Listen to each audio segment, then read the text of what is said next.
¿no? Arrancando esta nueva era. Bien. A ver, déjeme ver. Creo que el tema que tenemos que ver hoy es endocardititis infecciosa, si no me equivoco. Bien. ¿Ya vieron algún tema, chicos? Ahora de valvulopatías. Bien, tema gigante. Pero no terminamos. Chicos. Bien. Lean eso, chicos. Valvulopatía es un tema gigante.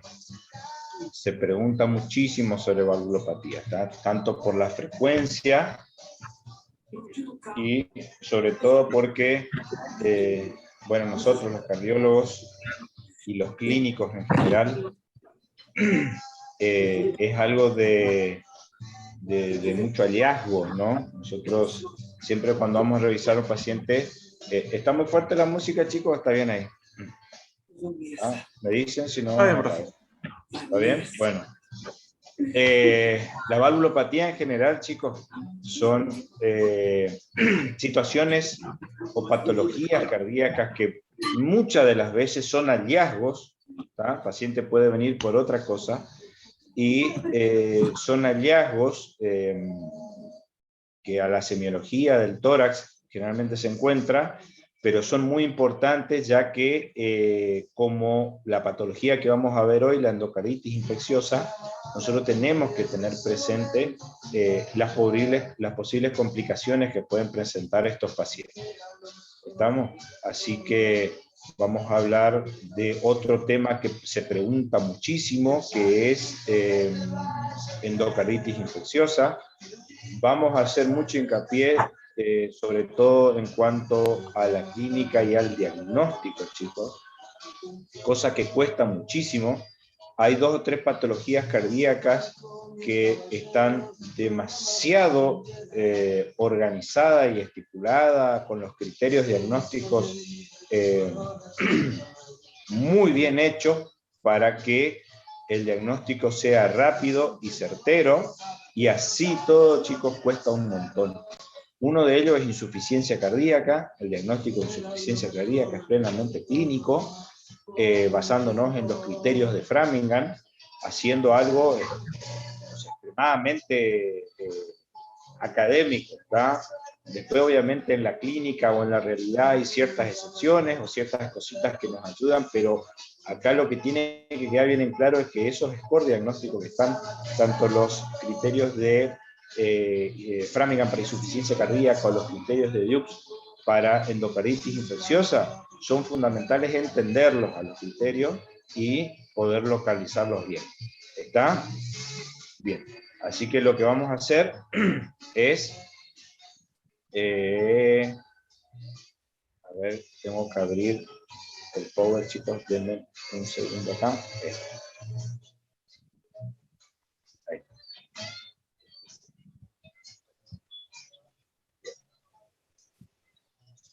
Me dan el ok si se ve. Y largamos, chicos. ¿Está? Sí, se ve, doctor. Perfecto. Muy bien. La endocarditis infecciosa a mí me pasó siempre que cuando yo hablaba, o desde 4º año, cuando estudiábamos endocarditis infecciosa, me parecía que era, o yo asumía que era una enfermedad plenamente de las válvulas cardíacas, cosa que no es del todo correcto, pero que vamos a ir aclarando. Obviamente las válvulas, el endocardio valvular es lo más comprometido, como vamos a ver ahora. ¿Tá? Obviamente esto se da a que esas válvulas tienen que tener una predisposición. Vamos a ver ahora cuáles son los factores de riesgo para padecerlo, y que genera una pequeña lesión a nivel del endocardio, que en conjunto tiene que haber una pequeña bacteriemia transitora por ciertos tipos de gérmenes o cierta predisposición inmunológica del paciente para que esos microorganismos que están circulando en sangre se adhieran a esa lesión cicatrizal del endocardio, generando así la vegetación y posteriormente la endocarditis infecciosa. Generalmente, cuando hablamos de la fisiopatología de la endocarditis infecciosa, como vamos a ver ahora, hay muchos procesos en los cuales genera la predisposición de que esos gérmenes se adhieran a el endocardio. ¿Estamos? Puede ser por la lesión, ya sea invasiva o no invasiva. Esto genera la activación de células de inflamación, se genera una endocarditis trombótica no bacteriana para posteriormente los microorganismos adherirse a ella. Fíjense, como yo decía hoy, la endocarditis infecciosa, si bien en la mayoría de los casos compromete a las válvulas, también pueden comprometer a las cuerdas tendinosas, a los músculos papilares, ¿estamos? Y al endocardio del tabique intraventricular o de la pared libre del ventrículo, tanto izquierdo como derecho. ¿Estamos? Vamos a ver cuáles son las predisposiciones o los factores de riesgo. Generalmente cuando afectan a las válvulas, por ejemplo, a la mitral o la tricuspidia, las vegetaciones se localizan en la cara auricular de la válvula. Sin embargo, cuando afectan a las válvulas simoideas, o sea, la válvula aórtica y tricuspidia, perdón, aórtica y pulmonar, las vegetaciones se localizan generalmente en la cara ventricular de las válvulas. ¿Estamos? Como fíjense acá.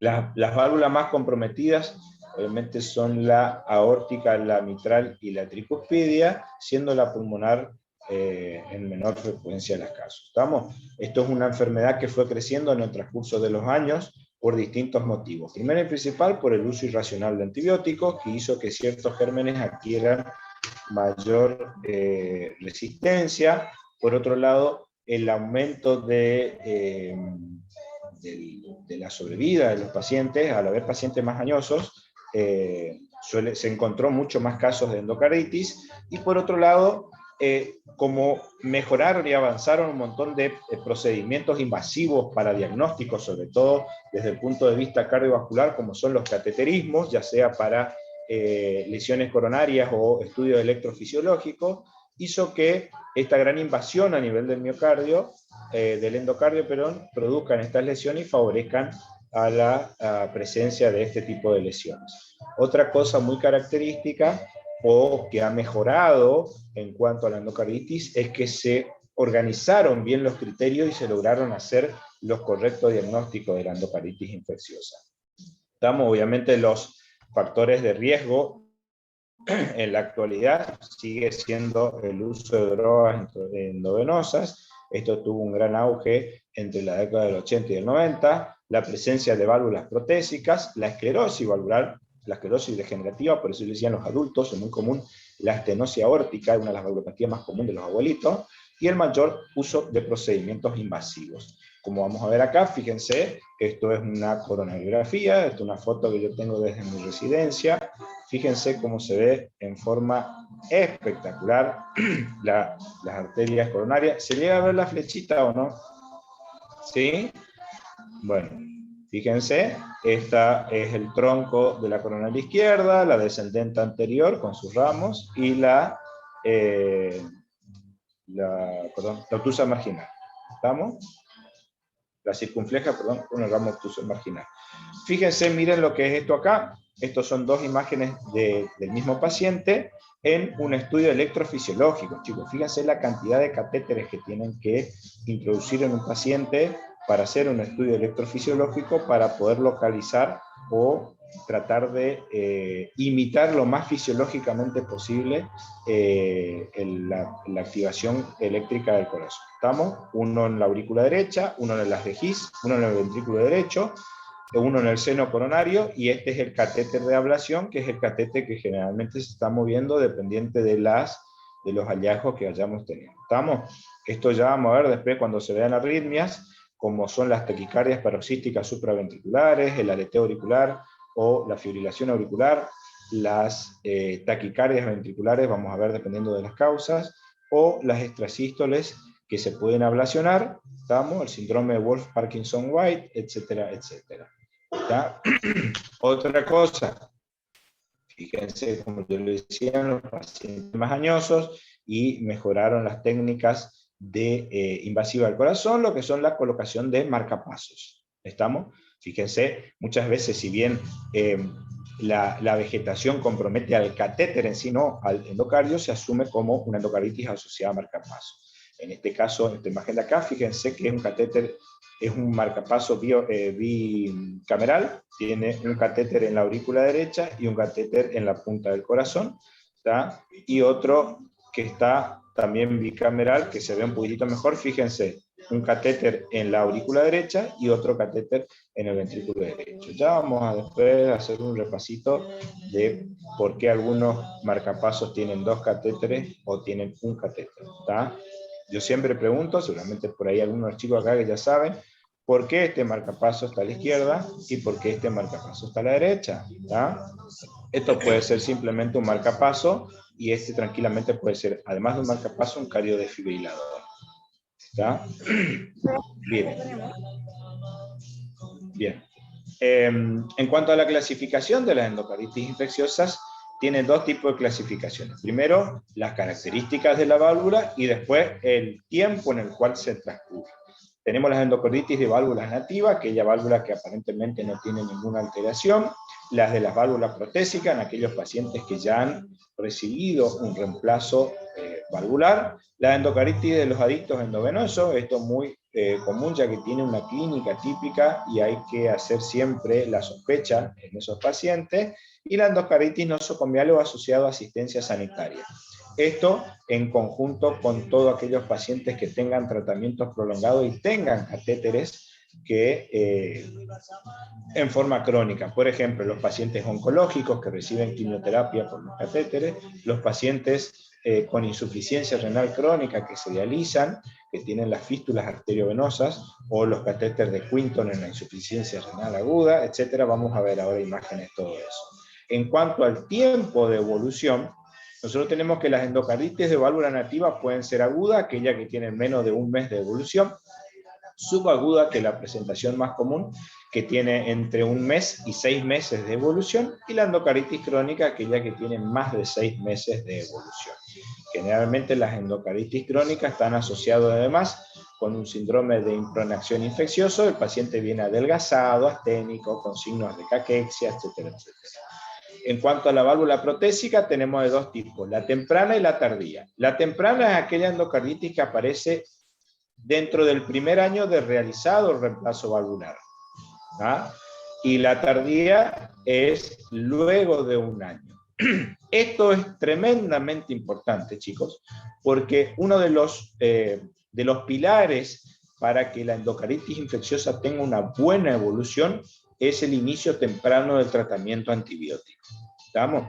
Y ¿por qué se la clasificó de esta manera? Porque se vio que dentro del primer año de haberse realizado el reemplazo valvular, puede ser que el germen causante haya sido adquirido durante el proceso quirúrgico.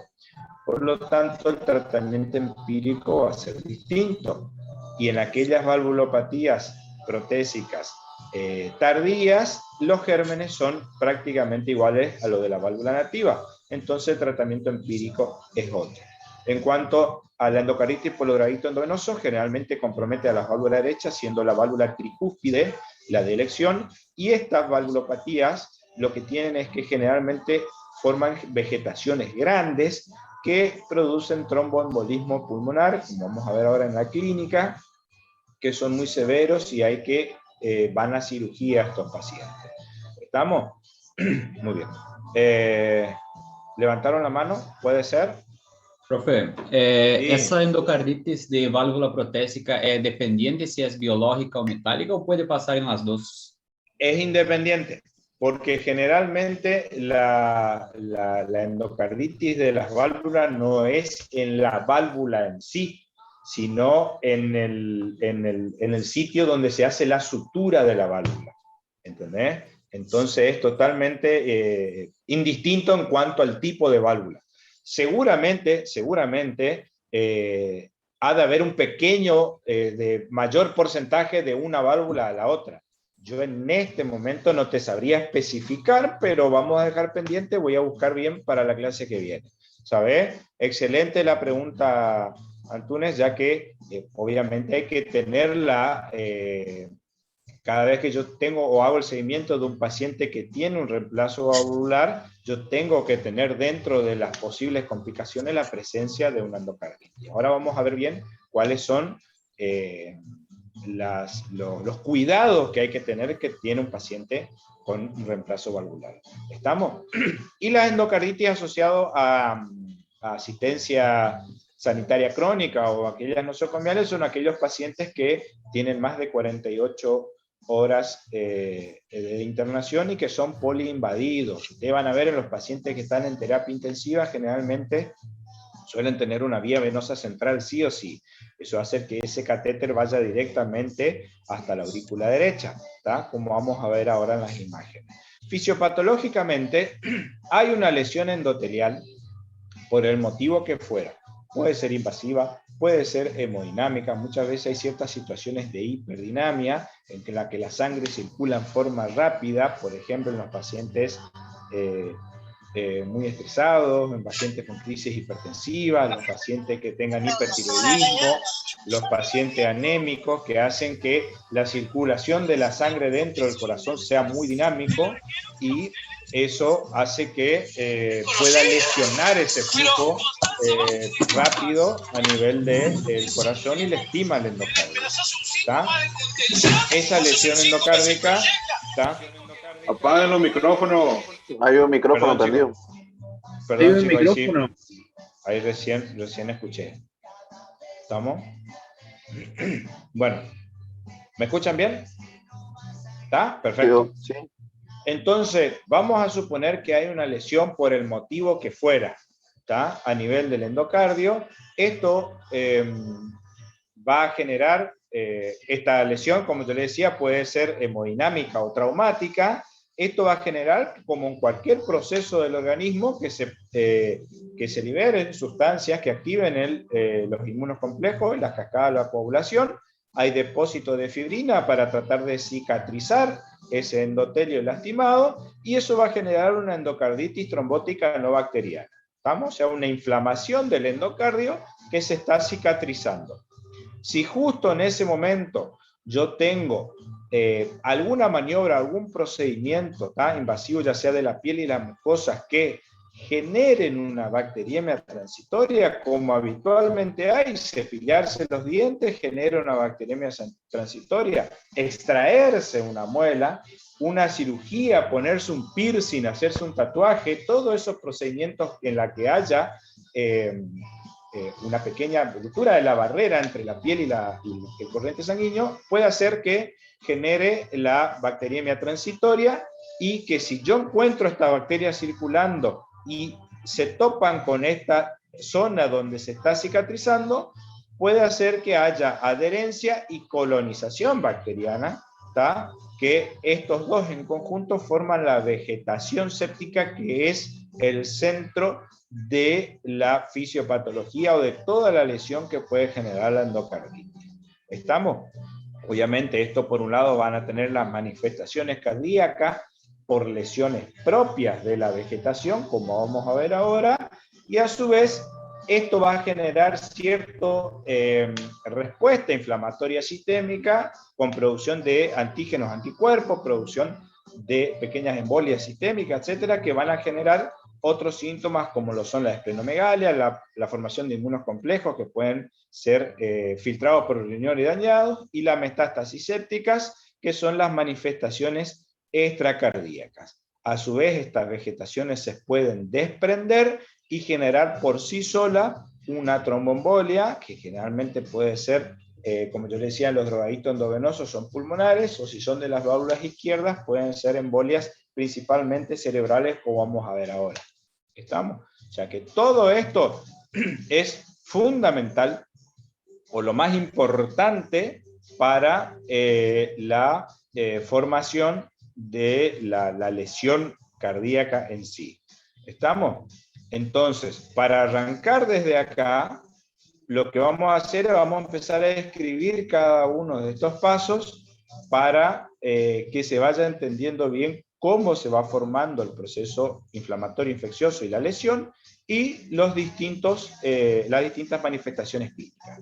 A forma de resumen, nosotros tenemos una válvula que está normal, que por X motivo se lesiona, ¿estamos? Donde se puede ver el endotelio lesionado. Hay agregación plaquetaria con depósito de fibrina para la cicatrización de la misma, ¿Estamos? Y si justo en este momento se produce una bacteriemia, y esas bacterias tienen la capacidad suficiente de agresión para adherirse y colonizar esa cicatrización que se está produciendo en ese momento, se va a producir la colonización y posteriormente la endocarditis en sí, o sea, la vegetación bacteriana. Esto se puede curar, pero el problema es que la válvula nunca va a quedar 100% a posterior. Obviamente con las consecuencias a futuro que eso va a generar, como vamos a ver ahora. En cuanto a los gérmenes, chicos, la endocarditis de las válvulas nativas están, fíjense, casi en un 65% provocados por los estreptococos del grupo Viridans, que son estreptococos o bacterias que están localizados en la boca principalmente, ¿tá? Y en las mucosas. Por lo tanto, me voy a adelantar un poquitito, pero todos los pacientes que tengan alguna valvulopatía de base, sí o sí me tengo que asegurar que las piezas dentarias de mi paciente estén en correcto estado y sacar lo que haya que sacar. Yo cuando estaba en la residencia y teníamos esos pacientes que estaban en prequirúrgico para reemplazo valvular, iban a odontología y se venían sin 10, 12 dientes. ¿Está? Parecía una escena del juego del miedo, ¿está? Pero lamentablemente es así. El germen que le sigue en frecuencia es el Staphylococcus aureus, ¿está? O los Staphylococcus coagulasa negativa, como la Galactiae, por ejemplo, que son los que están presentes a nivel de nuestra piel. ¿Está? Muy bien.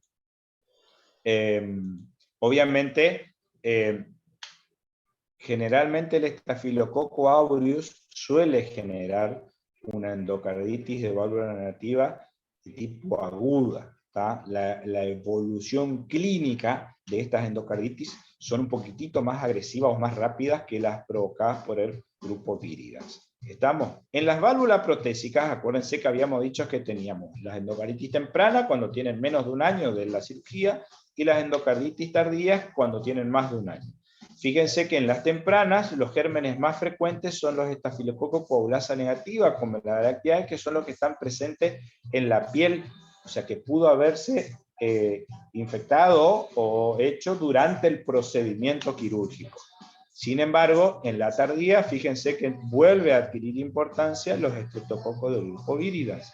Por eso yo le decía a todo paciente que yo sé que tiene un reemplazo valvular y que vaya a realizarse un procedimiento invasivo a nivel bucal, yo tengo que hacer la profilaxis antibiótica sí o sí. ¿Estamos? Muy bien. El drogadicto endovenoso son los estafilococos, ya sea el aureus, el principal, que esto genera una endocarditis, como les decía, bastante agresiva, con una gran destrucción de la válvula. Los estreptococos que pueden estar presentes en piel, o los estafilococos coagulasa negativas también presentes en la piel. ¿Estamos? En la endocarditis nosocomiales va a depender del tipo de invasión que tenga el paciente, generalmente por catéteres endovenosos, por la cirugía o las internaciones prolongadas en unidad coronaria, las quemaduras intensas, y ni hablar de los pacientes que están inmunodeprimidos. Esto hace que los estafilococos de la piel sean los principales gérmenes. Generalmente los pacientes también suelen estar sondados, ¿tá? O sea que una mala técnica al sondar puede generar una bacteriemia, ¿tá? Y eso favorecer la vegetación del endocardio. Fíjense en estos casos lo que es una vía venosa central, en este caso una vía subclavia. Esto es muy común, ustedes van a entrar a terapia intensiva y van a ver que la mayoría de los pacientes que están en terapia tienen una vía venosa central. Cuando yo hice mi residencia, no es mi jefe decía, si el paciente está en terapia y no tiene una vía venosa central, no tiene criterio de internación en terapia. ¿Está? Esto ya vamos a hablar sobre la técnica. Fíjense en la foto de este paciente, fíjense cómo el catéter de la vía venosa central llega hasta la aurícula derecha. Obviamente directamente una puerta de entrada si no se mantiene la correcta higiene de esto. Estas telas adhesivas, que lo que se está utilizando últimamente, son realmente fantásticos, chicos. Esto yo le hago la vía venosa central, le pego esta tela y yo me aseguro que durante 15 días, 20 días, esta zona se mantiene limpia y aséptica. En mi residencia obviamente no nos dejaban tener esto y había que limpiar la vía venosa central todos los días. ¿Estamos? El problema de estas telas adhesivas, que no me acuerdo, perdónenme, pero no me acuerdo correctamente el nombre de ellas, que tienen cierto costo obviamente y no todos los hospitales pueden tener. ¿Está? Fíjense lo que es, que si no me equivoco también, esto es un catéter de Quinton, chicos, que son los catéteres que se le hacen a los pacientes que se tienen que dializar, ¿estamos? Que tienen 3 vías, esto se conecta a la máquina para dializar, ¿estamos? O lo que son las fístulas arteriovenosas en aquellos pacientes que tienen ya diálisis crónica. Estas infecciones de las fístulas arteriovenosas hay que tener mucho cuidado, ya que esto obviamente llega en forma directa a las cavidades derechas. Hace poquitito vino un paciente a la guardia con una infección de una fístula, obviamente le hicimos todo el seguimiento y por suerte no apareció ningún soplo cardíaco ni nada hasta ahora y está respondiendo muy bien. Las manifestaciones clínicas vamos a ver que pueden deberse a las lesiones intrínsecas del corazón o las lesiones extrínsecas o extracardíacas que puedo presentar. En forma general, los signos y los síntomas son, fíjense, muchísimos, de los cuales hay 2 o 3 que suelen ser la principal sospecha que voy a tener en los pacientes, donde la fiebre, los escalofríos, pero yo le voy a marcar todo acá, porque en este power no pude poner bien, ahí está. Fíjense, son los más frecuentes, pero la fiebre, que generalmente el paciente suele tener episodios intermitentes de fiebre, ¿tá? Puede tener veces que tiene 1 o 2 días fiebre, después se le va, después vuelve a tener 1, 2, 3 días fiebre, o sea que un cuadro de febril intermitente, acompañado obviamente de chuchos y escalofríos, ¿tá? Y la presencia de un soplo. Por eso todos los pacientes, aquellos que hagan clínica, obviamente ni hablar los cardiólogos, todos los pacientes que vienen por primera vez o que vienen por lo que sea, hay que ocultarle y ver si tiene un soplo. Porque si no tiene soplo, tu paciente, vos ya sabés que ese paciente no tenía soplo y si posteriormente a futuro aparece un soplo nuevo, me hace pesar de la presencia de una endocarditis.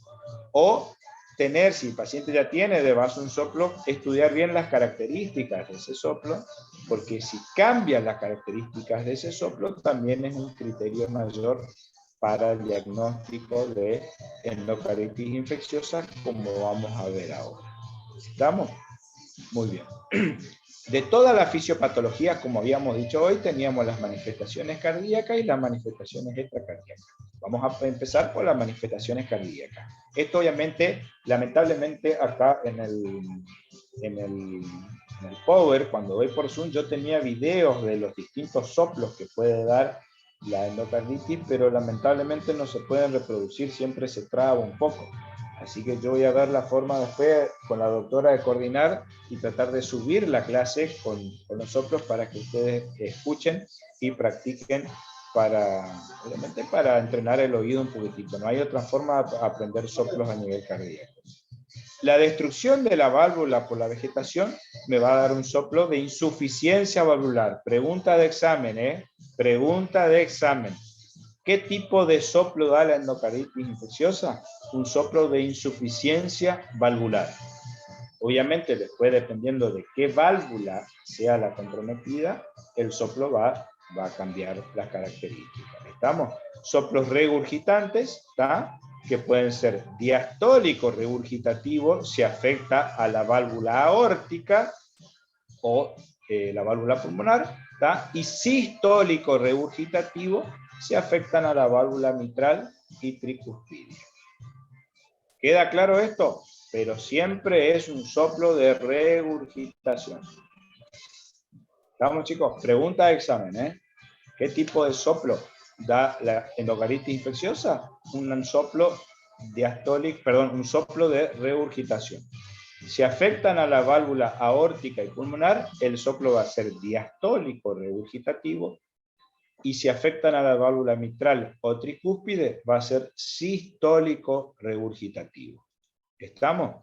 Yo acá tengo, acá había un videíto, lamentablemente, como les digo, no podemos reproducir por el Power, pero ya vamos a ver donde podemos reproducir. Esto es el soplo diastólico regurgitativo del compromiso de la válvula, tanto aórtica como pulmonar. ¿Estamos? Que es triangular y decreciente. Generalmente se escucha en el foco aórtico, que es el foco en que mejor se escucha, con irradiación hacia la punta. ¿Estamos? Muy bien. Y el soplo del compromiso de la válvula tanto tricuspidia como mitral, ¿estamos? Va a dar un soplo sistólico regurgitativo que se escucha mejor en la punta del corazón, si es la válvula mitral, o si es la válvula tricuspidia entre el cuarto y quinto espacio intercostal, línea paraesternal izquierda, con irradiación hacia la axila. ¿Estamos hasta ahí, chicos? ¿Voy muy rápido o no? ¿Sí? Díganme si voy muy rápido, chicos. Que yo doy, si no me frenan, No, yo doy profesor, que da por entendido y yo sigo, chicos. ¿Está? Perfecto. Seguimos entonces, chicos. ¿Está? Muy bien. Disculpe, profesor, ¿le puedo hacer una consulta? Sí, podés. ¿La destrucción valvular solamente se da en la endocarditis aguda o en la subaguda también? En todas. En cualquier... En todas ellas se da. Obviamente, la aparición de los síntomas va a depender del tiempo. En las agudas, generalmente, antes del mes ya tienen síntomas. ¿Entendés? En la subaguda, entre el mes y los 6 meses, y en la crónica son aquellos pacientes que tienen más de 6 meses de evolución. ¿Se entiende? ¿Sí? Muy bien. Sí, continúo entonces. ¿Está? Puede producirse que hay algo que yo me olvidé de explicarle al principio en una de las imágenes. Generalmente la endocarditis infecciosa, yo quiero ponerme la cámara a mí, que yo no me estoy viendo, para a ver si le puedo indicar bien. Un segundo, por favor. Ahí está. La endocarditis infecciosa, chicos, hay dos estructuras de la válvula que sea, cuáles son las más comprometidas. Por un lado, obviamente, las valvas de la válvula que se abren y que se cierran, ¿está? Ese endocardio lo compromete. Y después, el anillo de implantación valvular, o sea, el anillo que une a la válvula al miocardio. Esa es otra zona en la que las vegetaciones producen una gran lesión. Y eso puede dar abscesos perivalvulares, ¿está? Que es uno de los hallazgos más comunes en el ecocardiograma que vamos a ver ahora, que es el método de elección. Esos abscesos endovasculares van a depender. Si están entre el tabique intraventricular, puede perforar y me puede generar una comunicación interventricular. ¿Tá? Obviamente generando un soplo típico de la comunicación interventricular, que es un soplo sistodiastólico continuo. ¿Tá? Con soplo en maquinaria de vapor. ¿Estamos? Yo acá tenía también un video. Esto es no tiene nada que ver esta imagen, digamos, ¿está? Pero es una comunicación interventricular, ¿estamos? En la que hacen que la sangre circule tanto de un ventrículo hacia otro. ¿Estamos? Una forma muy fácil, chicos, de recrear este soplo. Yo creo que había hecho un videito también acá, pero no puedo reproducir. Permítanme, voy a agarrar mi estetoscopio. A ver. Todos tenemos que tener seguramente un estetoscopio. Lo que quiero que hagan es, agarren el estetoscopio, ¿ah? La membrana del estetoscopio, abracen así en la palma de la mano, chicos, y en el dorso de la mano hagan este movimiento circular así. ¿Tá? Practiquen eso, chicos, van a ver cómo se escucha, así se escucha el soplo en maquinaria de vapor. ¿Estamos? Practíquenlo y después me van a dar la razón. ¿Estamos, chicos? Profesor, muy bien. El soplo en máquina de vapor es justamente por la perforación del tabique interventricular directamente. Exactamente, por la comunicación del tabique interventricular. ¿Tá? Y en el caso de que sea por una alteración congénita de nacimiento, es lo mismo. De la misma forma. Es el mismo soplo. ¿Está? ¿Está? Un soplo creciente decreciente en maquinaria de vapor. ¿Estamos? Ahora, ¿sí? Me cortó mi internet. ¿Me puedes repetir la técnica de escuchar el soplo? Muy bien. Agarran el estetoscopio, apoyan la membrana del estetoscopio en la palma de la mano y cierren la mano sobre la membrana. Y en el dorso de la mano hagan este movimiento circular. ¿Tá? Y escuchen. Van a ver lo bien que se va. Así como ustedes sienten en el estetoscopio, es como se escucha el soplo en maquinaria de vapor. Van a escuchar una vez y no se van a olvidar más. Lamentablemente ahora no está disponible ir a los hospitales, ¿tá? Pero aquellos para que tengan de ustedes, Profesor, los compañeros, que tengan la posibilidad de estar... Sí, se me cortó un poco el audio. ¿Qué soplo dijo que representaba esa maniobra que nos enseñó recién?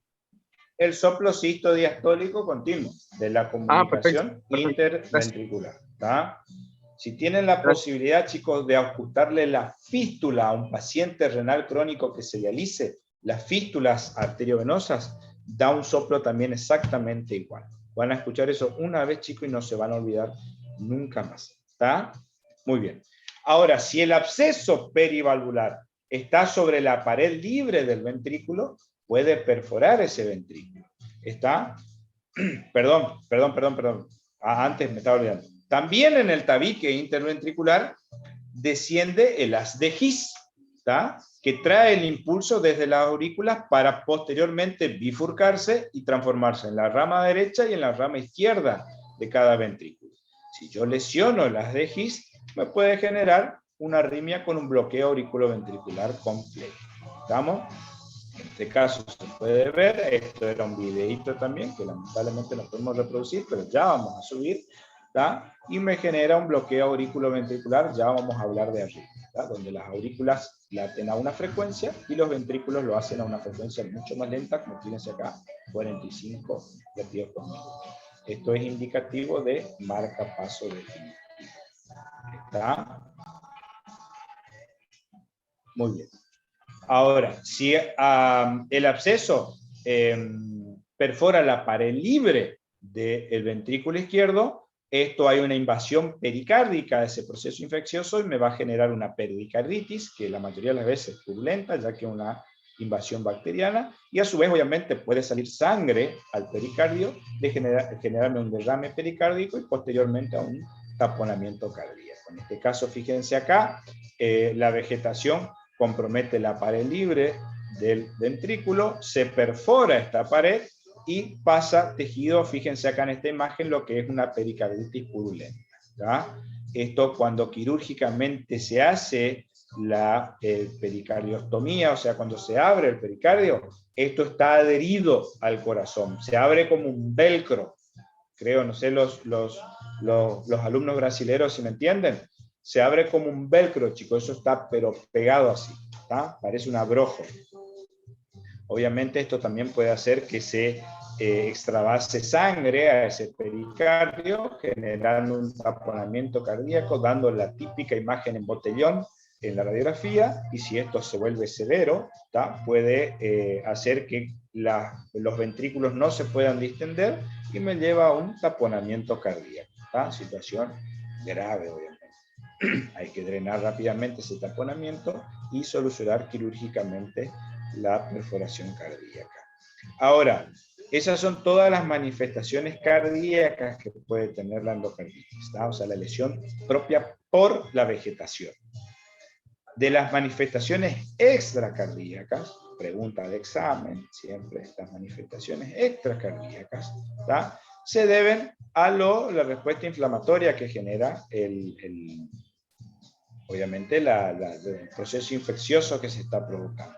Por un lado tenemos las manifestaciones infecciosas, que esta vegetación que puede estar en la valva, en los músculos papilares, en las cuerdas tendinosas, hace que al estar en contacto constante con la sangre que está fluyendo, me va a generar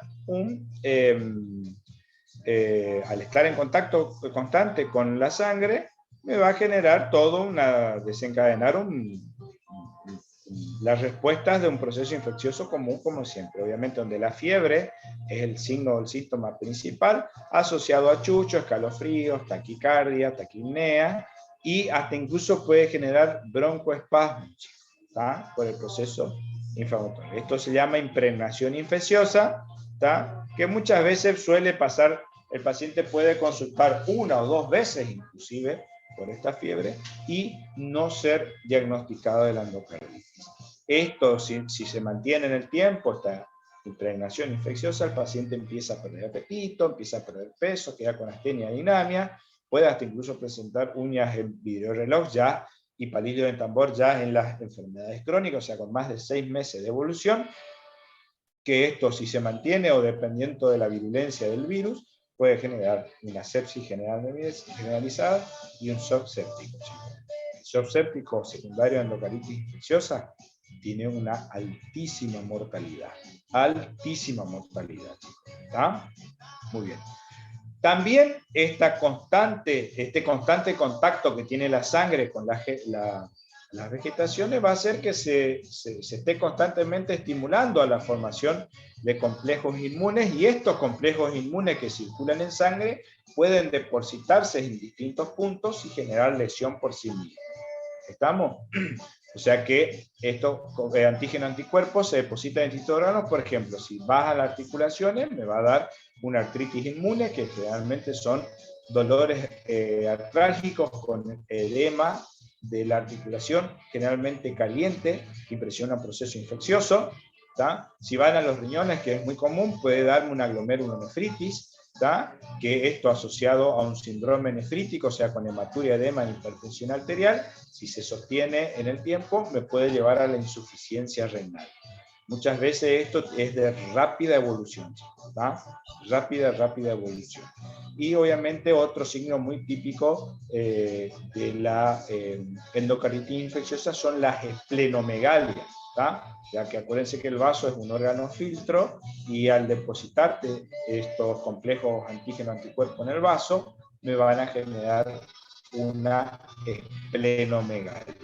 Pregunta de examen, chicos, ¿eh? Esplenomegalia, hallazgo semiológico en la endocarditis infecciosa. Semiología del abdomen en la endocarditis infecciosa, lo más característico, presencia de esplenomegalia. ¿Estamos? Muy bien. Otra cosa, estos complejos inmunes pueden depositarse a nivel de los ojos, me van a dar las manchas de Rod, que en el fondo de ojos, fíjense que son estas manchas semicirculares con un fondo claro. ¿Tá?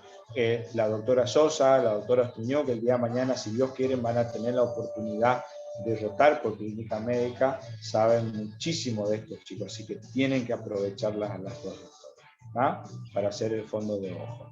A nivel de la piel, obviamente, van a dar los nódulos de Osler, como vemos en las imágenes acá, que aparecen de golpe, son lesiones tipo hematoma sobreelevados, impresionan una pápula, dolorosas a la palpación. Generalmente están en las extremidades superiores, sobre todo en las manos y en los pies. ¿Está? Otra cosa es que estas vegetaciones se pueden romper, y obviamente si salen por los grandes vasos se van a ir a depositar y van a generar embolias a nivel sistémico. Si están en las válvulas izquierda, o sea, mitral y aórtica, pueden viajar por las caróticas, embolizar a nivel del sistema nervioso central y dar ACV. Ni hablar a nivel de las coronarias, me van a generar un infarto agudo del miocardio. A nivel de las subclavias van a hacer trombosis en los vasos, va a impresionar un síndrome de Raynaud al principio y después se van a localizar. A nivel del vaso y del hígado van a dar abscesos hepáticos.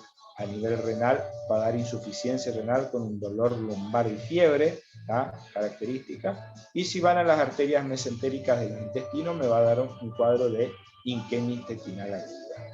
¿Estamos? Por ahí, estas vegetaciones son muy microscópicas, salen por las carótidas, van a las arterias del cerebro y comprometen a la vasa vasorum, que son los micro vasos que irrigan a las propias arterias. Eso genera una debilidad de la pared arterial con dilatación de la misma y formación de aneurismas micóticos. ¿Por qué se lo llama aneurismas micóticos? No porque estén producidos por hongos, sino porque tienen la forma de un hongo. Ahora vamos a ver imágenes de eso y ustedes van a ver. Es una de las complicaciones más temidas de la endocarditis, ya que se puede romper ese aneurisma a nivel del sistema nervioso central y me produce un gran accidente cerebrovascular hemorrágico. ¿Estamos? Fíjense acá como ejemplos, a nivel de las manos, que da las hemorragias que suelen ser severas como esta, o si no da las pequeñas hemorragias en astilla, muy característica de la endocarditis infecciosa, y fíjense en la mucosa de los párpados también. ¿tá? Profe. En la mano. Sí. Para ver estes eventos embólicos, ¿hay necesariamente que tener una comunicación interventricular o No, hay no que ser tienen- necesariamente no, no, del no. lado izquierdo? No. No tiene nada que ver la comunicación intraarticular. ¿Tá? Si están Porque, en una por válvula ejemplo, mitral o una válvula aórtica, eso se van a desprender. si yo tengo, por ejemplo, la escucho? vegetación del lado derecho, me enviaría a la circulación pulmonar y no me enviaría a la circulación sistémica. Y Pero pasaría sí. o no. Sí, pero no te adelante. No seas ansioso. ¿Tá? Ya te voy a explicar eso, ¿sabes? ¿Quién es que me está preguntando? Yo, Fogaça Antunes. Yo, sí. ¿Quién? Fogaza. Sí, profe. Ahí ya vamos ahí, estamos al lado izquierdo. No seas ansioso. Ah, bueno, perdón. Me adelanté. Sacar a cenar primero, ¿está? Dale de comer, dale de tomar, después vamos al lado derecho, ¿está? Bien. Estos son lo que yo les decía, chicos, fíjense los aneurismas micóticos. Estos son angiografías de las arterias cerebrales, donde podemos ver, fíjense, las formaciones saculares, ¿está? Que se da porque se producen microembolias, ¿está? Microvegetaciones se desprenden, producen microembolias en las arterias cerebrales que debilitan la pared arterial y eso favorece la aparición de estos aneurismas. ¿Estamos? Fíjense acá, tenemos uno y acá tenemos otro de perfil. ¿Estamos? Fíjense incluso en el tronco, acá está el polígono de Willis, ¿está? En el tronco ahí de las arterias. ¿Está? Esto obviamente se puede romper y pueden generar grandes hemorragias. ¿Se entendió lo de aneurisma micótico, chicos, o no? ¿Está? Suelen preguntar si ¿por qué? Sí, la parte de la descripción. El aneurisma micótico se da porque se desprende un pedacito de la vegetación, viaja por la arteria carótida hasta las arterias a nivel cerebral, que estas impactan sobre la vasa vasorum, que son las arterias que irrigan a las arterias, ¿tá? Porque obviamente las arterias tienen que nutrirse, y al embolizar esas arterias, la capa de esa zona de la arteria que está obstruida se debilita y por lo tanto por la presión de la sangre esas arterias se dilatan y generan estas formaciones tipo aneurismáticas. Esto favorece a que con el futuro se pueda romper y obviamente va a generar la hemorragia cerebral correspondiente. Son muy severas esas hemorragias y generalmente tienen mal pronóstico. ¿Tá? Pacientes quedan con muchas secuelas. ¿Estamos hasta ahí? Muy bien. Otra cosa de las vegetaciones, ya que estaba ansioso ahí Fogaça, si están en las cavidades derechas, obviamente las embolias van a ser pulmonares. Esto puede depender de dos o tres cosas. Primero, obviamente, del germen que esté produciendo. Como dijimos que la mayoría de los gérmenes de las válvulas derechas, sobre todo asociados a los pacientes drogadictos endovenosos, son los Staphylococcus aureus. Y el Staphylococcus aureus, chicos, suele generar un gran proceso infeccioso con abscesos pulmonares y produce unas neumonías sépticas. ¿Estamos? Necrosis del pulmón y fíjense acá cómo podemos ver el absceso pulmonar, chicos. ¿Está? Porque yo digo que esto es un absceso, pues tengo una imagen radiodesa y en su interior nivel hidroaéreo. ¿Está? O sea que esto es un absceso pulmonar semi-evacuado. Seguramente el paciente ha tenido una expectoración de tipo purulenta y muy maloliente, ¿tá? Realmente son un olor increíble, chicos. Ya van a sentir ese olor y se le queda grabado en la nariz por un buen tiempo. Ideal para empezar una dieta después de sentir un olor a la expectoración de los abscesos pulmonares. Obviamente también van a dar cuadros de tromboembolismo, ¿tá? Y eso va a depender del tamaño de la vegetación. Por lo tanto, si bien me voy a adelantar, eso es muy importante tener en cuenta. El tamaño de la vegetación, chicos, porque si yo tengo una vegetación que tiene 4 o 5 centímetros, sobre todo en las válvulas derechas, eso ya es criterio para cirugía. Hay que sacar esa válvula esa vegetación quirúrgicamente para evitar que eso embolice a nivel pulmonar, porque me va a dar un tromboembolismo pulmonar importante. ¿Estamos? Encima va a ser un TEP séptico, porque eso no solo impacta, sino que como va con microorganismos, genera un proceso infeccioso. Estamos hasta acá todos, Profesor. chicos, ¿no? Sí. ¿Cómo determinamos el tamaño de la vegetación? Y eso se ve por el método de imágenes, como vamos a ver ahora. Principalmente el Ok. ecocardiograma. ¿Está? Genial. Gracias. Muy bien. Continúo, chicos, entonces. Cuando hablamos de diagnóstico, chicos, hablamos de los criterios de Dux. Y esto, para ustedes, les digo, se tienen que aprender como el Padre Nuestro. ¿Está? Cuando le pregunten en el examen, sobre todo en el oral, ¿cómo yo hago el diagnóstico de una endocardititis infecciosa? La respuesta es con los criterios de Dux. Los criterios de Dux modificados, que esto está actualizado, por lo menos creo, chicos, este año no busqué, les reconozco, no busqué, pero tengo de octubre del 2016 en la revista Argentina de Cardiología, esto es también de la Sociedad Europea de Cardiología, son los criterios de Dux modificados, digamos. ¿Cómo yo hago el diagnóstico de endocarditis infecciosa? ¿Ya? Con dos criterios mayores, un criterio mayor y 3 menores, ¿tá? O con 5 criterios menores. ¿Vamos? Esos son los criterios clínicos. Después tenemos los criterios patológicos.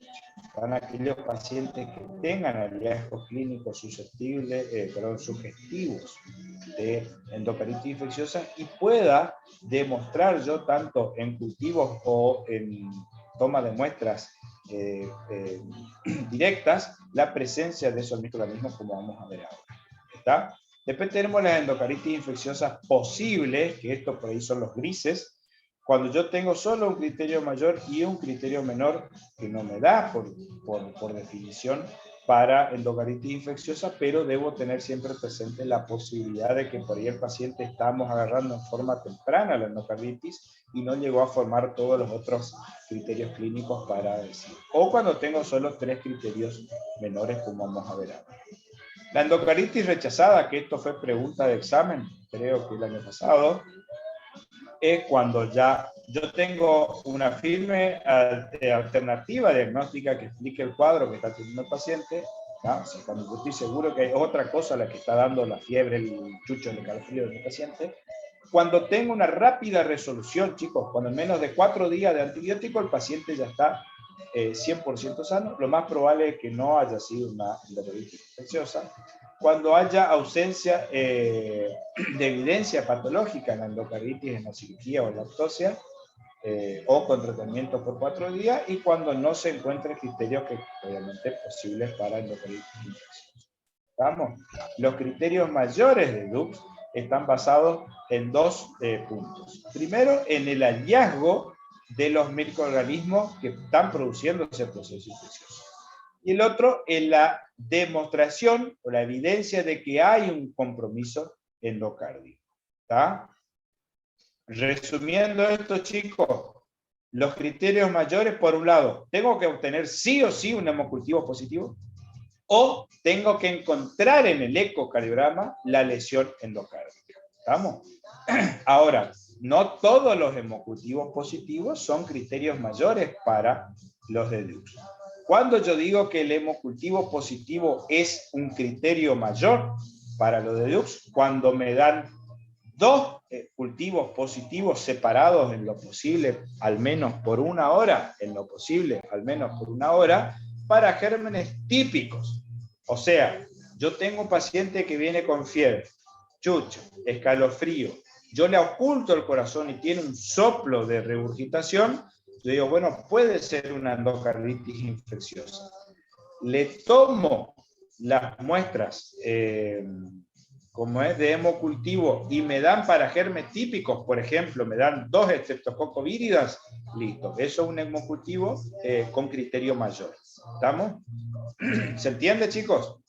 O cuando le tomo más de 2 hemocultivos, ¿tá? Le tomo 3, 4 hemocultivos y en todos ellos crece el mismo germen.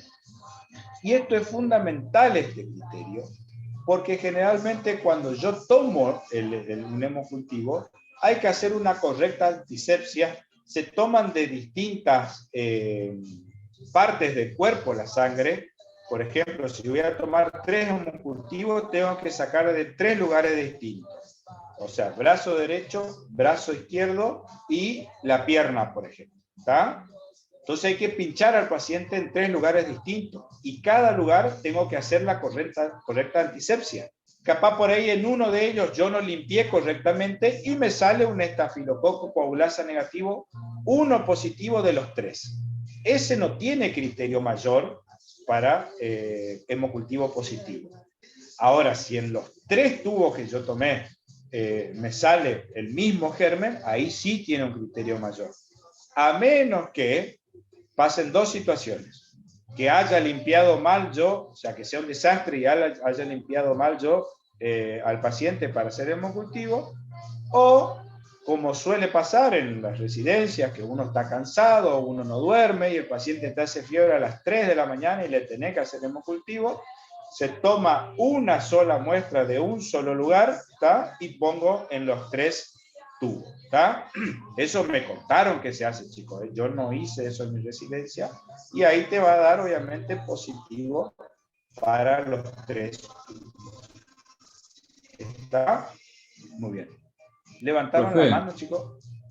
¿Pregunta? Soy yo, Sí. de nuevo. El hemocultivo hay que hacer obligatoriamente mientras el paciente esté presentando fiebre o no hace falta, puede ser tomado a cualquier momento. Bueno, vos estás ansioso hoy, ¿no? Barbaridad. Ya iba a terminar de explicar eso de los hemocultivos, pero ya que te adelantaste, lo ideal del hemocultivo es tomarle siempre que el paciente tenga fiebre. Eso es lo ideal, porque eso significa que en ese momento el microorganismo está circulando por sangre.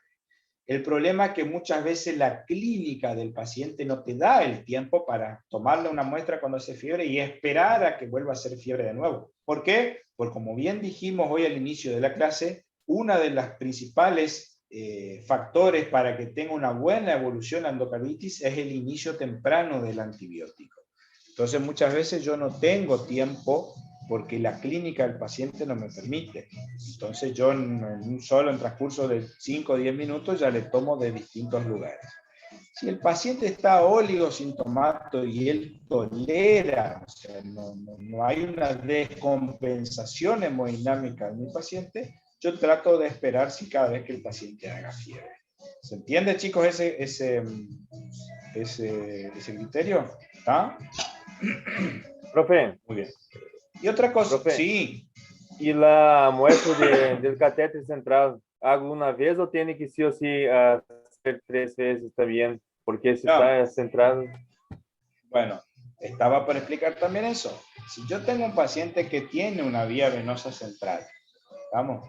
Y empieza a hacer fiebre, es obligatorio sacar esa vía venosa central y cultivar la punta del catéter. O sea, los últimos 5 o 10 centímetros del catéter se manda a cultivar. Pues yo tengo que descartar que no sea el foco de infección. Acuérdense, como yo le dije, que ese catéter está entrando directamente a la aurícula derecha. ¿Tá? Obviamente se hace una vez el cultivo. Yo saco el catéter y cultivo el catéter. Y por otro lado, le tomo las muestras para hacer el hemocultivo. ¿Entiende eso, chicos, o no? ¿Tá? Porque puede ser tranquilamente una endocarditis asociada a un catéter que tenga el paciente. Sacar ese catéter y colocar el catéter en otro lugar o esperar hasta el tener el diagnóstico. ¿Se me entiende hasta acá, chicos? ¿Sí? Yo voy a asumir que sí, voy a seguir de largo. ¿Estamos? Muy bien. O, como último criterio para los hemocultivos, un hemocultivo positivo para Coxiella burnetii o los hallazgos de antígenos de IgG, ¿tá? Mayor a 1/800 para Coxiella burnetii. Esto fue algo que me llamó mucho la atención, yo lo voy a dejar de tarea a ustedes como inquietud. ¿Por qué un hemocultivo para Coxiella burnetii? ¿Por qué la Coxiella burnetii es tan especial en este caso? ¿Tá? Te voy a dejar de tarea, después le vamos a preguntar. ¿Vamos? ¿Cómo se entendió? Esos son los criterios mayores para hemocultivo. O sea, para que un hemocultivo tenga el criterio mayor, tiene que cumplir con estos criterios. ¿Tá? 2 hemocultivos positivos para gérmenes típicos, ¿tá? O 3 o más hemocultivos para gérmenes atípicos, pero que en todos crezca el mismo microorganismo. ¿Vamos hasta acá? Muy bien. La Profe. evidencia de... Sí. Profe, la de Coxiella burnetii era porque afectaba las 3 capas del corazón, por eso hay que hacer un hemocultivo diferencial o nada que ver. Eso, uno de los criterios, ¿tá? Son más, pero una de las cosas puede ser eso, ¿tá? Bien, continúo. Otra parte de los criterios mayores es la evidencia del compromiso endocárdico, o sea que yo vea la vegetación o la presencia de un absceso a nivel endocárdico, ¿tá? La presencia de un nuevo soplo regurgitante. Si yo al paciente lo conocía y sabía que tenía un soplo, por ejemplo, un soplo de estenosis mitral o un soplo de estenosis aórtica, y ahora el paciente viene con fiebre y yo le oculto y tiene un soplo de insuficiencia aórtica o insuficiencia mitral, significa que cambió las características del soplo de base de mi paciente y eso es un criterio mayor para endocarditis infecciosa. ¿Se entiende hasta ahí, chicos? O, sí, eso es un soplo nuevo, ¿tá? O en aquellos pacientes que vos no conocés y que vienen con un soplo cardíaco, vos le escrutás si el paciente tiene un soplo de insuficiencia valvular, le preguntás al paciente, señora, ¿usted alguna vez le dijeron si usted tenía un soplo del corazón? Muchas veces los pacientes se hacen ciertos controles y te dicen, no, la verdad que a mí siempre me salieron re bien todos mis controles. Entonces es un soplo presumiblemente nuevo. ¿Estamos, chicos? Entonces, eso es criterio mayor. La presencia de un soplo nuevo o presumiblemente nuevo de tipo regurgitante. Y otro es los hallazgos ecocardiográficos, ¿tá? En el eco transtorácico o en el eco transesofágico. ¿Qué puedo encontrar en el eco transesofágico? Obviamente los criterios de absceso perivalvular, la vegetación, veo la insuficiencia valvular, ¿estamos? Etcétera, etcétera. La presencia de una masa, una nueva regurgitación, capaz, como yo le decía hoy, yo ya sabía que mi paciente tenía una estenosis mitral, le pido otro ecocardiograma y ahora en vez de estar estenosada la válvula, viene con una insuficiencia mitral. Cambió las características de la lesión de la válvula. Todo eso son criterios mayores. ¿Se entiende hasta ahí, chicos? ¿Sí? Fundamental, chicos, ¿eh? Los criterios menores son mucho menos inespecíficos, o sea que no son patognomónicos de la endocarditis, son aquellos pacientes que tengan predisposición o una condición cardíaca predisponente, por ejemplo, aquellos pacientes que ya tengan de base alguna alteración cardíaca, como puede ser un compromiso por fiebre reumática, un paciente que tenga una válvula aórtica bicúspide, un prolapso de la válvula mitral, etcétera, etcétera. Aquellos pacientes que usen en forma crónica fármacos por vía endovenosa o los drogadictos endovenosos. La fiebre es un criterio menor, ¿tá? La presencia de fenómenos vasculares como son las manchas de Jemingwell, las hemorragias conjuntivales, las hemorragias en astilla. Vamos a suponer que un paciente viene con cefalea crónica y va a un neurólogo, el neurólogo le pide una tomografía cerebral, una angiografía cerebral y se encuentran con la presencia de aneurismas micóticos. Son criterios menores para sospechar de una endocarditis infecciosa. Los fenómenos inmunológicos, como le dije hoy, las glomerulonefritios, las síndromes nefríticos asociados a fiebre, la evidencia microbiológica, o sea, aquellos hemocultivos positivos, pero que no cumplen estos criterios, ¿tá? Para que sea un hemocultivo mayor. ¿Estamos? Y los criterios ecocardiográficos poco específicos, o sea, cuando yo veo en el ecocardiograma y no llego a ver bien una vegetación, por ahí están empezando recién el proceso y me impresiona la presencia de un absceso, o sea, que no sean concluyentes los hallazgos. Esos son los criterios menores. ¿Cómo dijimos que hago el diagnóstico? Con 2 criterios mayores, o con 1 criterio mayor y 3 menores, o con 5 criterios menores. Generalmente, si viene un paciente con un soplo regurgitante y fiebre, se le pide un ecocardiograma y se le hace los hemocultivos, ¿tá? Si hay hallazgo antes del hemocultivo, si hay hallazgo ya ecocardiográfico sugestivo de endocarditis infecciosa, se inicia el tratamiento en forma empírica, ahora vamos a ver con qué, ¿tá? Hasta tener el resultado de los hemocultivos y los antibiogramas, como siempre se hace que se cultiva. Se empieza en forma empírica un tratamiento antibiótico para posteriormente ajustar el tratamiento en base al resultado del antibiograma. ¿Estamos hasta acá, chicos? ¿Sí? ¿Me están siguiendo, chicos, o no? ¿Está? Sí, Realmente que este fresquito y esta lluvia es criterio mayor para estar con un blog de medio kilo tapado hasta las orejas, mirando la saga de Caballero del Zodíaco con Netflix. ¿Está? Para todos aquellos nostálgicos como yo, está Mirando la repetición del partido de River, ¿no? Son gallinas, tenía que si quieren este Diego, seguro que Diego es. No. Bien, bien. Estamos. Seguimos con el tratamiento, chicos. Obviamente el tratamiento siempre es empírico. Yo tomo los hemocultivos y debo empezar.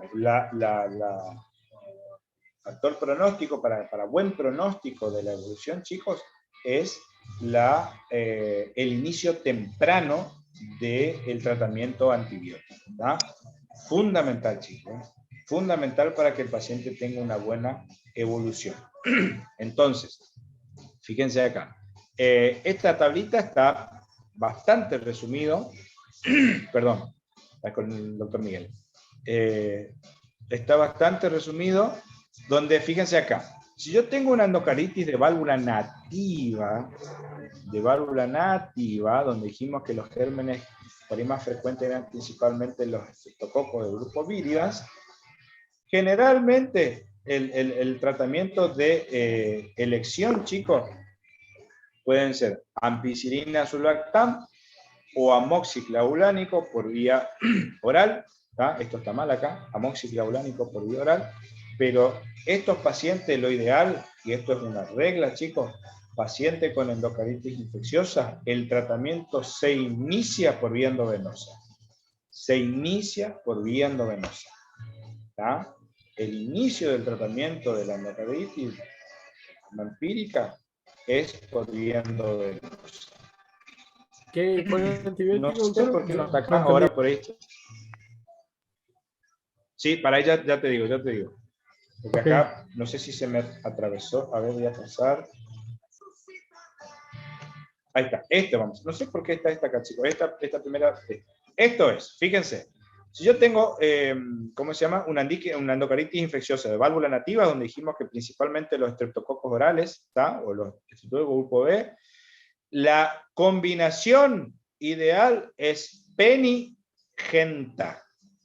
Penicilina más gentamicina. Eso es la combinación ideal, el tratamiento empírico ideal para la endocarditis infecciosa si yo sospecho que los gérmenes vinieron de la boca.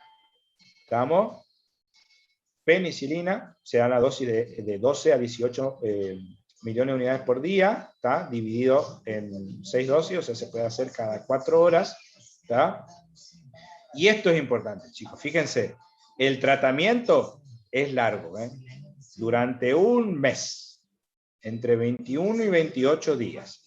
Por eso uno de los criterios para descartar la presencia de endocarditis era si el paciente al tercer o cuarto día de antibiótico, el paciente ya mejora drásticamente la clínica, probablemente no era una endocarditis infecciosa del cuadro. Esos criterios tienen que tener presente, chicos, porque seguramente en algún momento ustedes van a trabajar en un lugar donde no haya disponible a mano, no tengan en forma rápida y sencilla, hacerle un ecocardiograma al paciente, o hasta incluso hacerle un hemocultivo al paciente. ¿Está? Entonces yo me tengo que basar en los criterios clínicos del paciente. ¿Está? Yo tengo la sospecha clínica y empiezo mi tratamiento. Pero si yo, mientras organizo para hacerle el ecocardiograma, mientras espero el resultado de los hemocultivos, pasaron 2 días y el paciente mejoró 100% su cuadro, y lo más probable es que ya puedo ir descartando la presencia de una endocarditis infecciosa. ¿Estamos, chicos? Entonces, tratamiento de elección, penicilina más gentamicina. ¿Tá? La gentamicina se da 500 miligramos cada 8 horas, ¿tá? Durante 5 días. Perdón, sí, durante 5 días se continúa con la penicilina durante 4 semanas, o sea, entre 21 y 28 días. Yo puedo empezar el tratamiento empírico con penicilina, magenta, espero el resultado del hemocultivo y si me viene que es sensible, por ejemplo, a amoxicilina, puedo rotar mi tratamiento a vía oral. ¿Tá? Y el paciente puede continuar el tratamiento por vía oral. Pero hasta que yo no tenga el resultado del hemocultivo, siempre el tratamiento empírico es por vía endovenosa. ¿Estamos, chicos? Acá fíjense, acá está. ¿Estamos? Tratamiento estándar, Peni, magenta.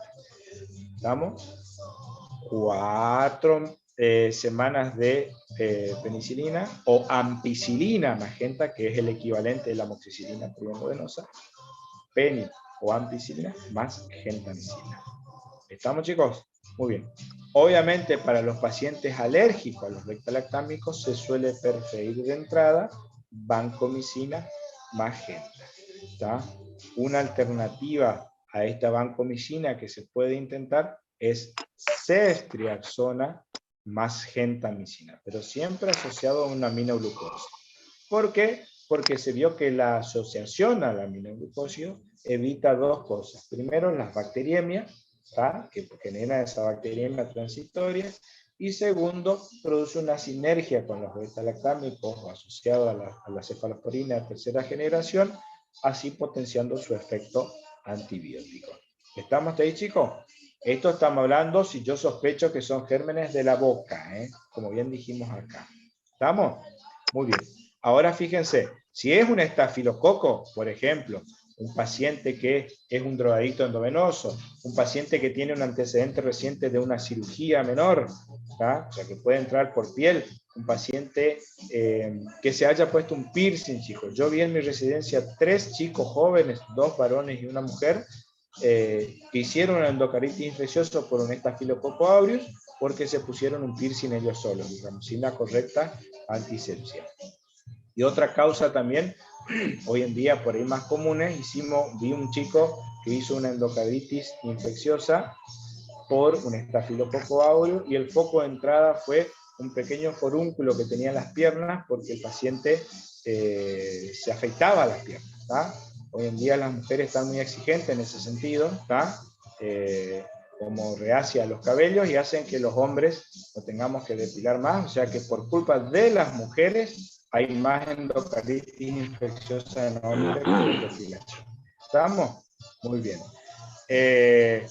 Esto generalmente cuando yo hablo de los estafilococos aureus, de los estafilococos, mi peor temor es que sea un estafilococo aureus y sobre todo aquellos resistentes a la meticilina, como bien hablamos por ahí en terapéutica, que hablamos de las neumonías graves o las neumonías intrahospitalarias.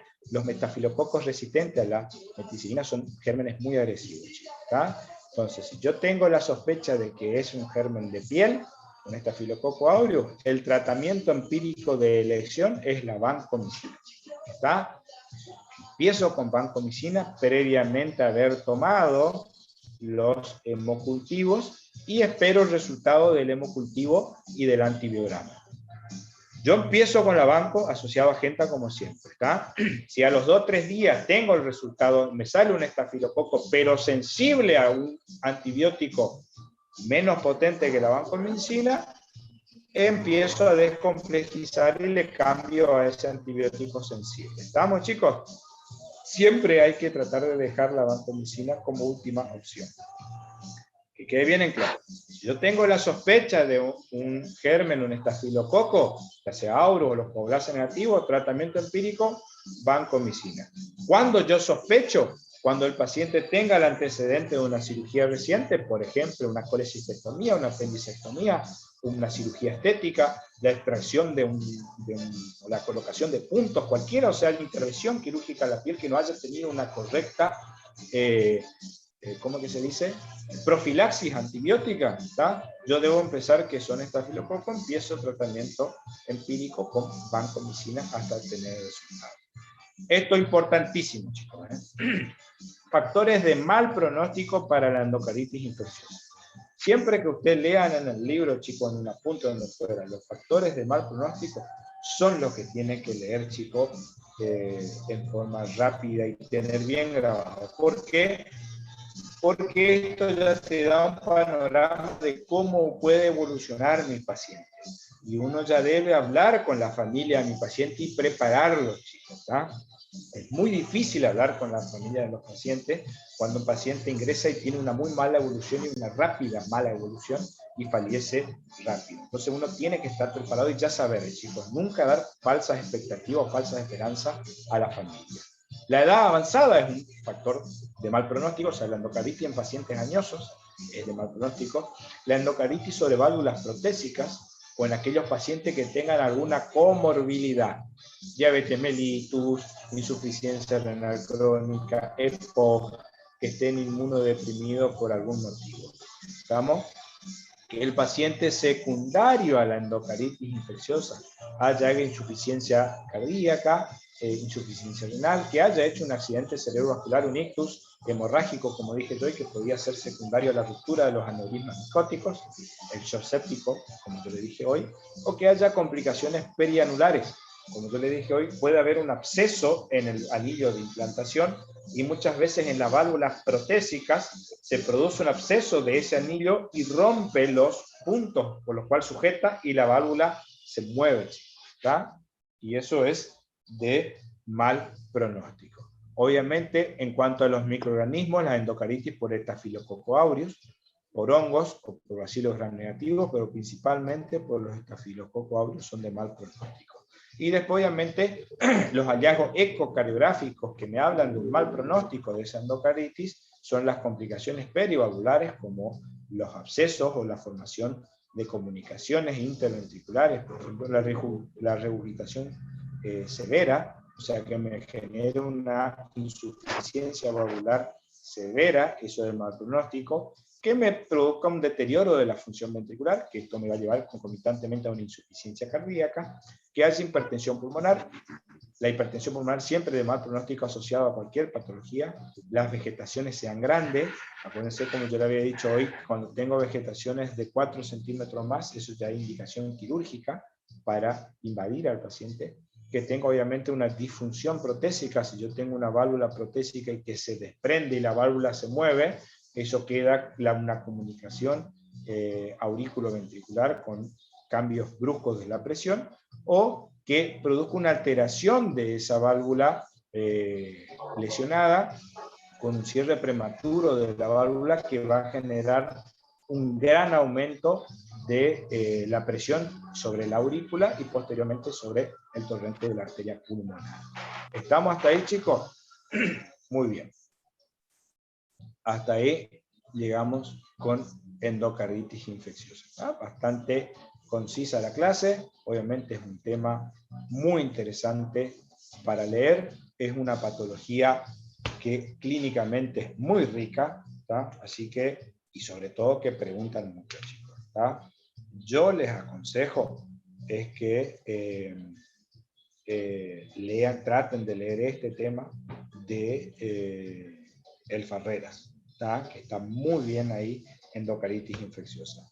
De los apuntes del doctor Rey también, porque es prácticamente lo mismo que el Farreras, ¿tá? Con algunas otras pequeñas excepciones, ¿tá? Pero lean de ahí, chicos. Es un tema que se pregunta muchísimo. Los puntos claves de endocarditis infecciosa, la fisiopatología, las manifestaciones clínicas y cómo hago el diagnóstico de endocarditis infecciosa. ¿Estamos, chicos? Así que creo que si no hay ninguna pregunta, hasta acá llegamos, ¿tá? El tratamiento del libro donde dije, el Farreras, chicos, ¿tá? El Farreras realmente es uno de los por lo menos yo creo de los más completos. Por ahí obviamente dependiendo de qué año, de qué edición sea, ¿jugaba River con Gallardo o no? Bien. Profesor, ¿qué consulta? Sí. ¿Y del Robbins? Sí, también, no lo por eso. Era Robbins. Robbins es un poquito más largo. Eso pueden leer, obviamente, donde quieran. Profesor, sí. le hago una consulta porque mi internet se cortó cuando estábamos hablando del tema de los soplos. Serían problemas de insuficiencia de las válvulas, pero en el caso de que la vegetación sea muy grande, ¿podría causar estenosis también al mismo tiempo? No, No. no, O sea, que justamente por eso. chasquido, un soplo agregado al ya original no vamos a hacer. No. A menos que, por eso te digo, a menos que el paciente ya tenga una valvulopatía de base, ¿tá? En ese caso puede llegar a generar. Acuérdense que cuando hablamos de valvulopatía, y ustedes habrán dicho en clase, cuando yo tengo valvulopatía tengo 3 posibles patologías. Las estenosis valvulares, o sea que es la incapacidad de abrirse de la válvula. Las insuficiencias valvulares, que es la incapacidad de cerrarse correctamente. O la enfermedad valvular. En la enfermedad valvular están los dos componentes. Tengo un componente de estenosis y tengo un componente de insuficiencia. Generalmente predomina uno más que el otro, ¿tá? Son los casos más raros. Yo puedo tener una enfermedad valvular donde tengo a predominio insuficiencia, pero también está levemente estenosada. Pero la endocarditis infecciosa en sí como patología genera insuficiencia valvular, ¿tá? Ahora, que el paciente tenga asociado otra valvulopatía y justo coincide y que me da características de enfermedad, o sea, estenosis y de insuficiencia, es otra cosa. Pero la respuesta es que lesión valvular da la endocarditis, da lesiones de tipos, o sea, de insuficiencia valvular. ¿Estamos, Natalia? ¿Sí? Perfecto. ¿Qué dice? Profe, yo tengo una pregunta. Sí, allá. ¿Cuándo es indicación de reemplazo valvular? Bueno, eso más que nada en valvulopatía. El reemplazo valvular generalmente se cambia por la causa que fuera cuando es moderada a severa y da síntomas. ¿Estamos? Cualquier valvulopatía, ya sea estenosis o insuficiencia, que sea moderada a severa y que tenga síntomas, o sea que los síntomas que tenga el paciente, yo asuma que son por esa valvulopatía, son criterios de reemplazo valvular. En la endocarditis infecciosa en particular, los criterios de reemplazo valvular son cuando hay una ruptura valvular aguda, o sea que me genera una insuficiencia valvular aguda. Todas las insuficiencias valvulares agudas y principalmente las insuficiencias valvulares agudas del lado izquierdo son una catástrofe cardíaca. ¿Por qué? Porque cuando se produce la insuficiencia valvular aguda, los cambios de presiones son muy grandes. Entonces no le da tiempo al corazón a adaptarse a esos cambios de presión y esos pacientes rápidamente hacen insuficiencia cardíaca y edema agudo de pulmón. ¿Estamos? Entonces, eso sería un criterio valvular. O la ruptura total, el absceso muy grande, presencia de vegetaciones muy grandes, como le dije hoy, son criterios de reemplazo valvular. ¿Estamos? Profesor, ¿Sí? en el caso de la enfermedad valvular, usted dijo que tiene el predominio más hacia una que hacia una patología, hacia una valvulopatía. ¿La sintomatología va a ser de este predominio directamente o va a ser ambas igual? No, va a tener los síntomas del predominio de cuál de las dos más molesta. ¿Entendés o no? Si yo, vamos a suponer, yo tengo una enfermedad valvular aórtica, a predominio de estenosis, o sea, tengo una estenosis aórtica severa con insuficiencia aórtica leve, la insuficiencia no va a generar nada. ¿Se entiende? O sea, lo que más va a molestar va a ser la estenosis aórtica. ¿Está? Eso hablando indistintamente no hablando de endocarditis en particular, sino de cualquier valvulopatía. ¿Está? Muy bien. ¿Alguna otra pregunta, chicos? Disculpe, doctor. Sí. ¿El tamaño de las vegetaciones para cirugía tiene un tamaño o cuando tengo vegetaciones ya hago cirugía? No. Cuando tienen más de 4 centímetros. ¿Tá? Me voy a fijar en la última guía de endocarditis infecciosa que hay para ver bien, pero creo que el punto de corte son 4 centímetros. Gracias, doctor. Pero eso es también, las guías son guías, chicos, ¿está? Uno es el médico y uno es lo que decide por el paciente.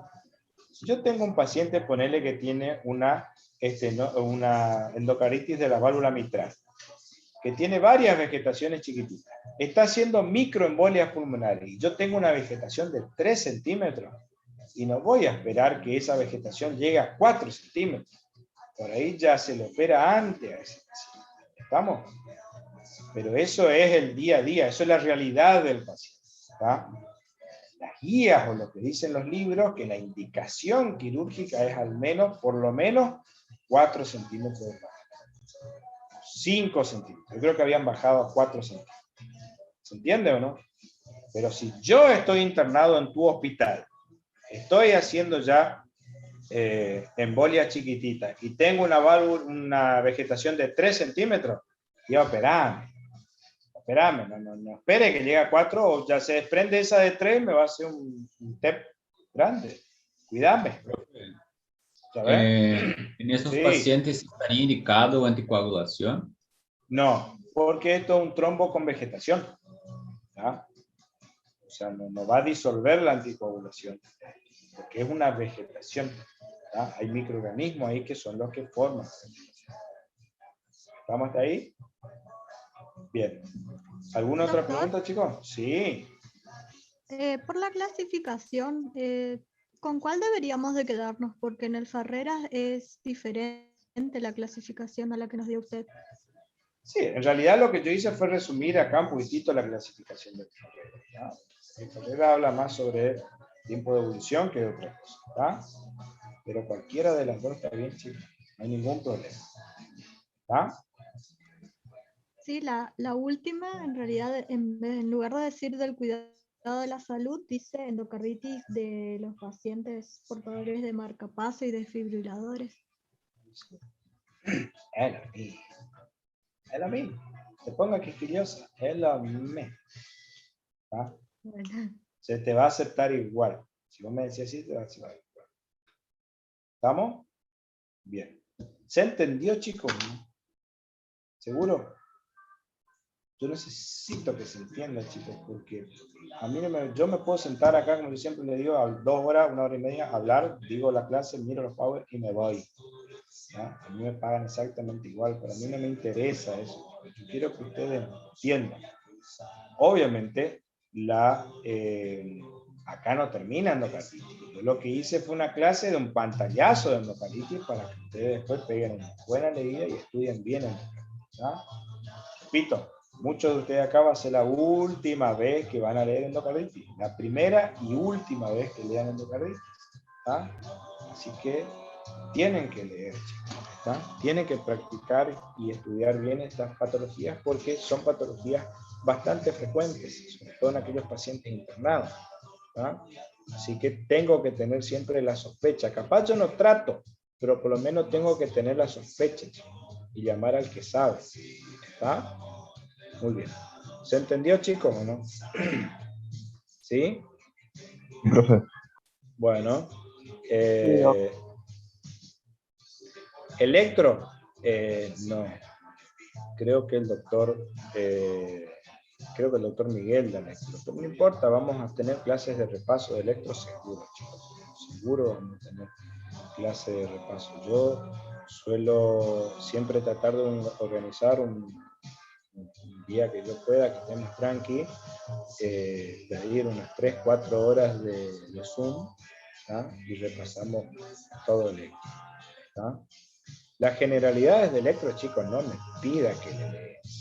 Eso lean ustedes. ¿Cuánto mide la onda P? ¿Cuánto mide el PR? Son cosas textuales. ¿Tá? Eso no hace falta que yo le diga. Cualquier libro van a leer. Lo que yo les voy a leer o les voy a ayudar, por lo menos, es aprender a interpretar el electro. ¿Tá? Yo estoy hace casi 6 años dando clase acá en la facultad, chicos.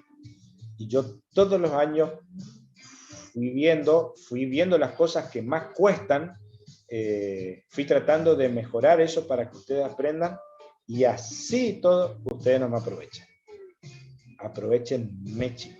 Aprovechenme, ¿tá? En chiste le digo, pero aprovechen, chicos. Yo les voy a dar los ítems, los pasos a paso, chicos, ¿tá? En la medicina hay un montón de cosas que hay que seguir pasos, sí o sí. No puedo hacer como a mí se me canta porque primero pierdo tiempo y segundo por algo están hechos, ¿tá? Si ustedes me hacen caso, van a identificar rápido los electros, ¿tá? Porque esa es la idea. No pueden aprender electrocardiograma en 3 meses o 2 meses de una era, chicos. Lo van a aprender, ¿tá? Tuve más de 4 años en una residencia, chicos, y todavía hay cosas de electro que no sé o me cuesta un montón, ¿tá?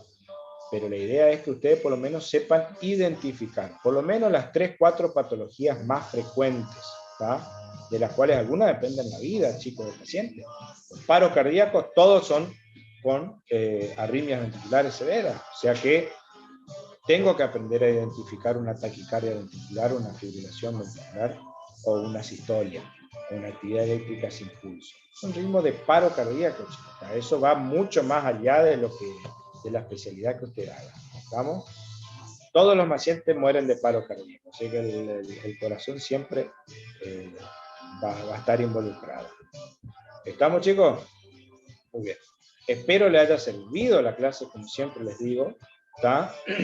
Fugaza, déjame buscar 2 segundos. La vez pasada vi un videíto en, creo que fue en Instagram, no sé dónde, de un vago que le canta a las amigas en un auto. Sos igual. No sé si vieron, chicos. Ustedes habrán visto uno de esos vagos videitos virales. ¿Está? A ver. Denme 2 segundos, chicos, por favor. ¿Ah? Síganme. ¿Ah? Sí. ¿Ah? A ver si me parece la foto. No, sos igual. Igual. El clon. Si no, ya voy a buscar la imagen y te muestro la próxima. ¿Está? Y después vi a otro que era igual a Pedro Aznar, chicos. ¿Está? A ver dónde que está. ¿Dónde que está? ¿Dónde está?